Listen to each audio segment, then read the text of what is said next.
আমি মঈন চৌধুরী। অনেকেই প্রশ্ন করেন কারো গ্রিন কার্ড কি বাতিল হতে পারে কিনা। হ্যাঁ, গ্রিন কার্ড বাতিল হতে পারে, তবে অনেকগুলো কারণ এবং শর্ত এখানে জড়িত আছে। যদি কারোর গ্রিন কার্ড বাতিল হতে হয়, যেই কারণে বাতিল হয়, আমি 2-3টা কথা এখন বলবো, তারপরে তো কন্টিনিউ প্রসেস করব। যদি কেউ কোনো ধরনের ক্রিমিনাল কেসে কনভিক্টেড হয়ে থাকে, ক্রিমিনাল কেস এখানে 2 প্রকার, একটা হচ্ছে ফেলনি এবং মিসডিমিনার। যে বড় যত ক্রাইম আছে এগুলাকে বলা হয় ফেলনি এবং ছোট ক্রাইম গুলাকে বলা হয় মিসডিমিনার। যদি কেউ ফেলনি কেসে কনভিক্টেড হয়ে থাকে এবং তার শাস্তি যদি 365 দিনের বেশি হয়, সে কিন্তু অটোমেটিক ডিপোর্টেশনের আওতায় পড়ে যাবে। This is called mandatory deportation. আবার যদি কেউ ডোমেস্টিক ভায়োলেন্সের মাধ্যমে যদি কেউ মিসডিমিনার অথবা ছোট ক্রাইমও দোষ স্বীকার করে, ধরেন হাজবেন্ড ওয়াইফ, ভাই বোন, মা বাবা, তাদের মধ্যে যদি এখানে কোনো ঝগড়া হয়, গন্ডগোল হয়, অ্যাসাল্ট অথবা কোনো ধরনের ক্রাইমে জড়িত হয় এবং সে যদি কনভিক্টেড হয়, মিসডিমিনার কনভিক্টেড হলো, সে কিন্তু এই দেশ থেকে চলে যেতে বাধ্য করা হতে পারে। That is mandatory deportation. এটা হচ্ছে আমেরিকান এক্সিস্টিং ল। সো আপনারা যার যার নিজের সম্পর্কে জানেন এবং ওই জিনিসগুলা খুব এড়িয়ে চলার চেষ্টা করবেন। আমি চাই বর্তমান পরিস্থিতিতে আপনারা যেন ভয় না থাকেন, কিন্তু আপনারা সতর্ক অবস্থায় থাকেন। কারো কোনো ধরনের ক্রিমিনাল অ্যাক্টিভিটিতে জড়িত হওয়ার চেষ্টা করবেন না, বা জড়িত হলেও সমাধান করার চেষ্টা করবেন। যদি আপনি গিলটি প্লি করেন কোনো কারণে, আপনি কিন্তু you are risking yourself to the mandatory deportation. সবাইকে ধন্যবাদ। কিন্তু আরো কিছু বিষয় আছে যেগুলো বলতে চাচ্ছিলাম, কিন্তু সময়ের অভাবে বলতে পারছি না।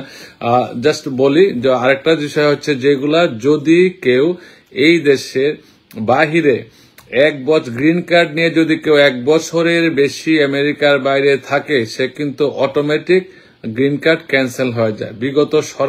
বর্তমান সরকারে আমরা যেটা দেখেছি, অনেকে হয়তো চলে এসছে, কিন্তু এটা এক্সেপশন। এর exceptions are not the rules. আপনি এটা মনে রাখবেন যে কেউ হয়তো চলে এসেছে 1.5 বছর পরেও চলে এসেছে, তার মানে এই না যে নতুন করে সবাই আসতে পারবে। আর যদি কেউ মিথ্যা বলে গ্রিন কার্ড পেয়ে থাকে, তার কিন্তু গ্রিন কার্ড বাতিল হয়ে যেতে পারে। ধরেন কেউ হয়তো বিয়ের মাধ্যমে আমেরিকার গ্রিন কার্ড পেল, অতীতে তার আরেকটা বিয়ে ছিল, সে হয়তো গোপন করেছে, সে কিন্তু গ্রিন কার্ড বাতিল হয়ে যেতে পারে। এমনকি সিটিজেন হয়ে থাকলে তার সিটিজেনশিপ বাতিল হতে পারে। আবার কেউ হয়তো দেশে বা বিশ্বের কোনো দেশে তার হয়তো ক্রিমিনাল রেকর্ড ছিল, সে হয়তো অ্যারেস্ট হয়েছে, কনভিক্টেড ছিল, সে হয়তো এই কথাগুলো গোপন রেখেছে। যদি কোনো পর্যায়ে এটা যদি প্রমাণ হয় যে সে অন্য দেশে কনভিক্টেড ছিল, যে মিথ্যা উত্তর দিয়েছে, সে কিন্তু ডিপোর্ট হতে পারে। এমনকি সিটিজেন হয়ে থাকলে সিটিজেনশিপটাও ক্যান্সেল হয়ে যেতে পারে।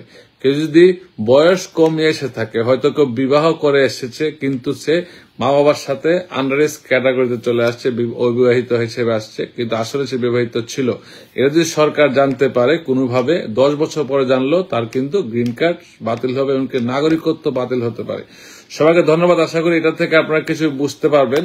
আমি যে আর একটা জিনিস সবসময় বলা থেকে, রং হেল্প অলওয়েজ হার্ড। রং হেল্প অলওয়েজ হার্ড। আপনারা যারা অনেক কিছু জানেন, আবার অনেক কিছু জানেন না, কিন্তু কাউকে এমন কোনো সহায়তা করবে না যে আপনার অভিজ্ঞতা নাই। যদি অভিজ্ঞতা ছাড়া কাউকে সহায়তা করেন, ইউ আর হার্টিং হিম।